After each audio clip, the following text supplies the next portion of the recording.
रात बहुत गहरी हो चुकी थी। आसमान पर बादल छाए हुए थे, ठंडी हवा चल रही थी। पूरा शहर सो चुका था, लेकिन एक इंसान ऐसा भी था जो कई रातों से सोया नहीं था। उसकी आंखों में नींद नहीं, सिर्फ आंसू थे।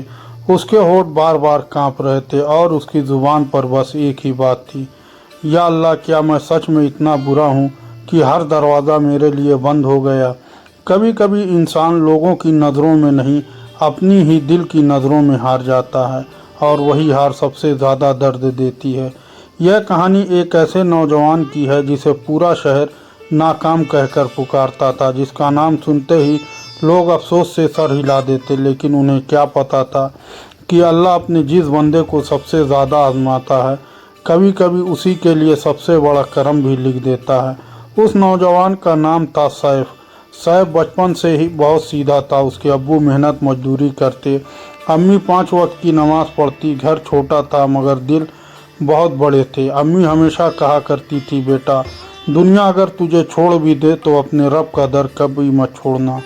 सैफ हर बार मुस्कुरा देता, लेकिन ज़िंदगी ने उसके लिए कुछ और ही लिख रखा था। जब वह जवान हुआ तो उसके अब्बू का इंतकाल हो गया। घर का सहारा एक ही पल में छीन गया। उस दिन सैफ पहली बार बच्चे से मर्द बन गया।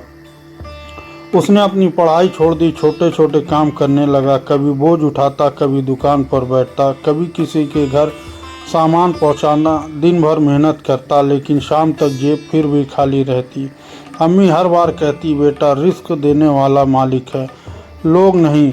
सैफ सर हिला देता, लेकिन दिल के अंदर एक दर्द हर रोज़ बड़ा होता जा रहा था। दिन बीतते गए, साल गुजरते गए। उसके साथ पढ़ने वाले लड़के अच्छी नौकरी करने लगे। किसी ने नया घर खरीद लिया, किसी ने कारोबार शुरू कर दिया, किसी की शादी हो गई, और सैफ अब भी दूसरों का सामान ढो रहा था।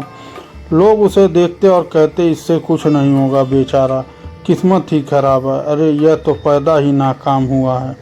हर शब्द उसके दिल पर पत्थर बनकर गिरता। वह मुस्कुरा देता, लेकिन रात को अकेले तकिए में मुंह छुपा कर रोता। एक रात उसने आईने में खुद को देखा। चेहरे पर थकान थी, आंखों के नीचे काले घेरे थे। उसने खुद से पूछा, क्या सच में मैं नाकाम हूँ? कोई जवाब नहीं मिला, सिर्फ खामोशी मिली, और वह खामोशी चीख रही थी। कुछ दिन बाद उसे एक बड़ी जगह काम मिलने की उम्मीद जागी। पूरे शहर में चर्चा थी कि वहाँ काम मिल जाए तो ज़िंदगी बदल जाती है। सैफ ने पूरी तैयारी की, रात भर दुआ की। अम्मी ने उसके सिर पर हाथ रखा, कहा, बेटा, जो तेरे हक में होगा वही मिलेगा। सुबह वह उम्मीद लेकर निकला, लेकिन शाम तक उसकी उम्मीद टूट चुकी थी। काम किसी और को मिल गया। वह धीरे धीरे घर लौटा। दरवाजे पर पहुंचकर उसने मुस्कुराने की कोशिश की ताकि अम्मी परेशान ना हो, लेकिन जैसे ही अम्मी ने पूछा, क्या हुआ बेटा, वह खुद को रोक नहीं पाया। उसकी आंखों से आंसू बह निकले। वह बच्चे की तरह रो पड़ा। अम्मी ने उसे सीने से लगा लिया और बस इतना कहा, जिस दरवाजे को इंसान बंद समझता है, हो सकता है अल्लाह उसी के पीछे रहमत छिपा कर बैठा हो। सैफ ने सर झुका लिया, लेकिन उसका दिल अब बहुत थक चुका था। धीरे धीरे उसने लोगों से मिलना छोड़ दिया। मोहल्ले वाले हंसते, रिश्तेदार ताने देते, अभी तक कुछ नहीं किया, कब तक अम्मी के सहारे रहेगा? इस लड़के से कोई उम्मीद मत रखना। हर ताना उसे अंदर से तोड़ देता। एक दिन उसका बचपन का दोस्त उससे मिला। वह बहुत महंगी गाड़ी से उतरा, नए कपड़े, चेहरे पर घमंड और बातों में तिरस्कार। उसने सैफ को ऊपर से नीचे तक देखा, फिर मुस्कुरा कर बोला, अभी तक यही है? मैंने तो पहले ही कहा था तू जिंदगी में कुछ नहीं कर पाएगा। यह सुनकर सैफ के होठ कांपे, लेकिन उसने कोई जवाब नहीं दिया। वह चुपचाप वहां से चला आया, क्योंकि कुछ जख्म जवाब नहीं मांगते, बस आंसू मांगते हैं। उस रात बारिश बहुत तेज हो रही थी। सैफ घर से निकला, बिना किसी को बताए, बिना किसी मंजिल के, बस चलता गया। उसके कदम उसे शहर की पुरानी मस्जिद तक ले आए। मस्जिद लगभग खाली थी। एक कोने में एक बूढ़े बुजुर्ग तस्बीह पढ़ रहे थे। सैफ बहुत दूर बैठ गया। उसकी आंखों से आंसू रुक ही नहीं रहे थे। उसे लगा था शायद अब उसकी ज़िंदगी में कभी उजाला नहीं आएगा। तभी उस बुजुर्ग ने बिना उसकी तरफ देखे बहुत धीमी आवाज़ में कहा, बेटा, लोग जिस इंसान को नाकाम कहते हैं, हो सकता अल्लाह उसे किसी बहुत बड़े काम के लिए तैयार कर रहा हो। सैफ हैरान रह गया। उसने तो अपना दर्द किसी से कहा ही नहीं था, फिर उस बुजुर्ग को उसके दिल की बात कैसे पता चली। वह धीरे धीरे उठकर उनके करीब गया, लेकिन जैसे ही उसने उन्हें सलाम किया, बुजुर्ग ने उसकी तरफ देखा, मुस्कुराए और अपनी जेब से एक पुराना मुड़ा हुआ लिफाफा निकालकर उसके हाथ में रख दिया। फिर बोले, इसे अभी मत खोलना, जब तुझे लगे कि अब सब खत्म हो गया है तब खोलना। सैफ कुछ समझ पाता उससे पहले मस्जिद की बत्तियां बुझ गईं और जब दोबारा रोशनी हुई तो वह बुजुर्ग वहां नहीं थे। सैफ ने चारों तरफ देखा, लेकिन उनका कहीं कोई निशान नहीं था। उसने कांपते हाथों से उस लिफाफे को अपने सीने से लगाया और पहली बार उसे महसूस हुआ कि शायद अभी उसकी कहानी ख़त्म नहीं हुई, बल्कि असली इम्तिहान अब शुरू होने वाला था। सुबह की पहली अज़ान हो चुकी थी। आसमान पर हल्की सी रोशनी फैलने लगी थी, लेकिन सैफ की आंखों में अब भी रात बाकी थी। उसने पूरी रात उस पुराने लिफाफे को अपने सीने से लगाए रखा। कई बार दिल ने कहा अभी खोल ले, लेकिन उसे उस बुजुर्ग की बात याद थी, जब तुझे लगे कि अब सब खत्म हो गया है तब खोलना। सैफ ने लिफाफा अपनी अलमारी के एक पुराने डब्बे में रख दिया और खुद से कहा शायद अभी वक्त नहीं आया। लेकिन उसे क्या पता था कि उसकी ज़िंदगी का सबसे कठिन दौर अभी शुरू होने वाला था। कुछ ही दिनों बाद जिस दुकान पर वह मेहनत करता वह अचानक बंद हो गई। मालिक पर बहुत कर्ज था, दुकान बिक गई और वहां काम करने वाले सभी लोगों को निकाल दिया गया। सैफ फिर से बेकार हो गया। वह एक जगह से दूसरी जगह जाता, हर दरवाजे पर दस्तक देता, हर किसी से कहता मुझे काम चाहिए, लेकिन हर जगह से वही जवाब मिलता, अभी ज़रूरत नहीं है, बाद में आना, हम किसी और को रख चुके हैं। दिन बीतते गए, जेब खाली होती गई, घर में रखा आटा ख़त्म होना लगा, रसोई के डब्बे एक एक करके खाली होने लगे।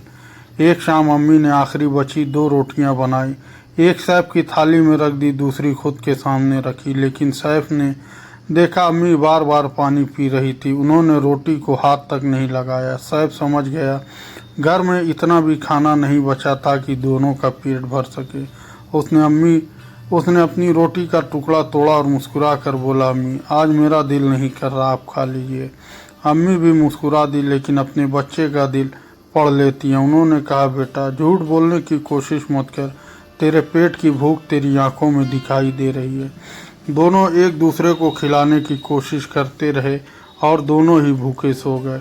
उस रात सैफ बहुत रोया। उसने सजदे में सर रखा और पहली बार उसकी आवाज़ कांप गई, या अल्लाह अगर मेरी वजह से मेरी माँ भूखी सो रही है तो मुझे उठा ले, लेकिन उन्हें तकलीफ़ मत दे। उसकी दुआ के साथ आंसू ज़मीन पर गिर रहे थे, लेकिन अभी इम्तिहान बाकी था।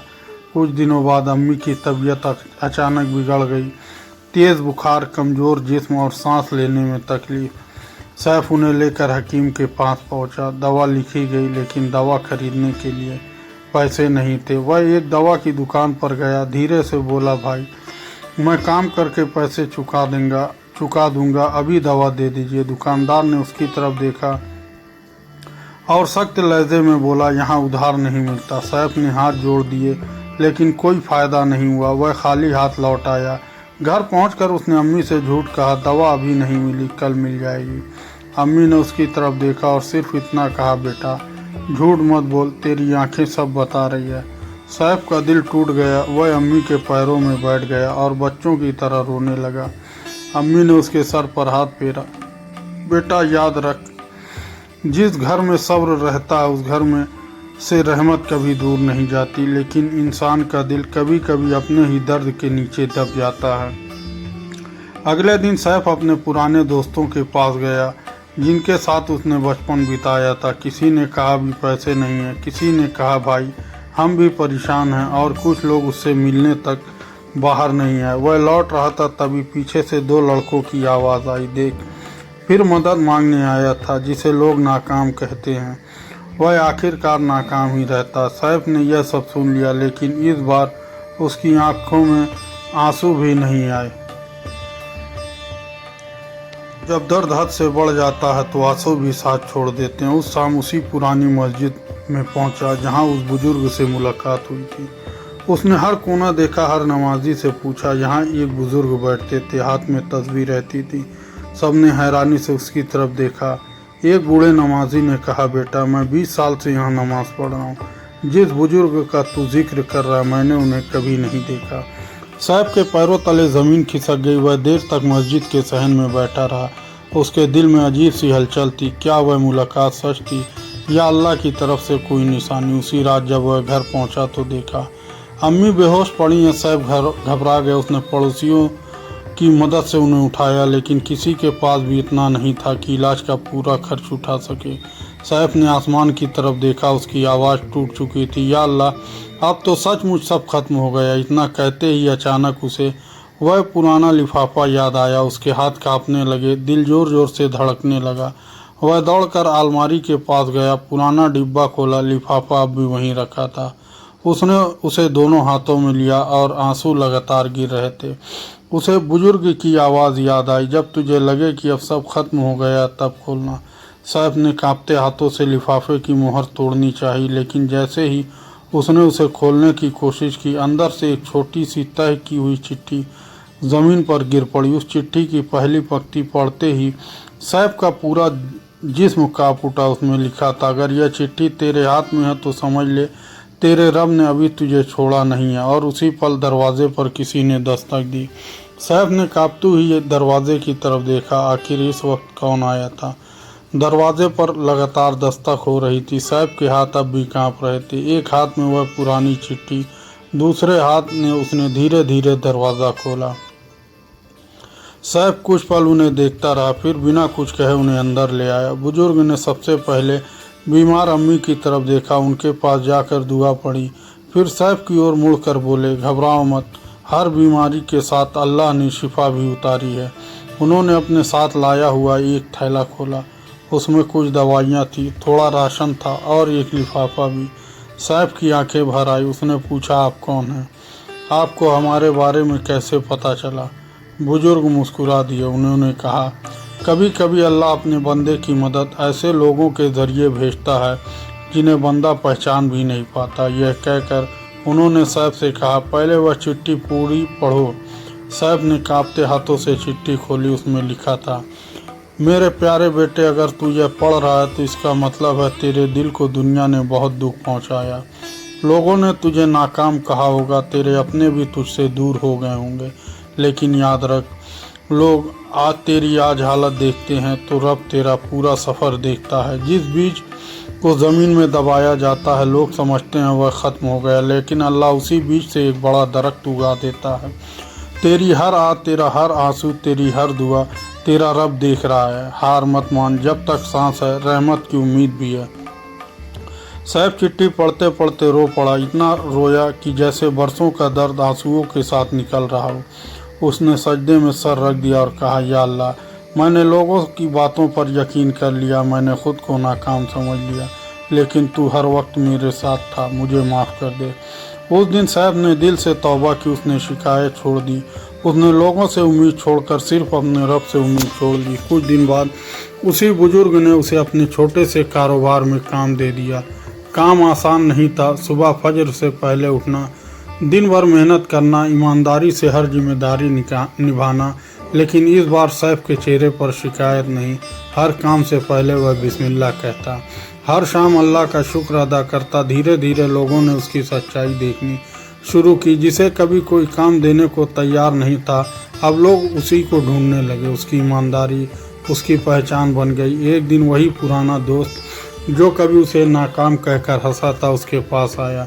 उसकी आंखें झुकी हुई थी। उसने कहा, सैफ, मुझे माफ़ कर दे, मैंने तुझे बहुत दुख पहुंचाया। सैफ मुस्कुराया।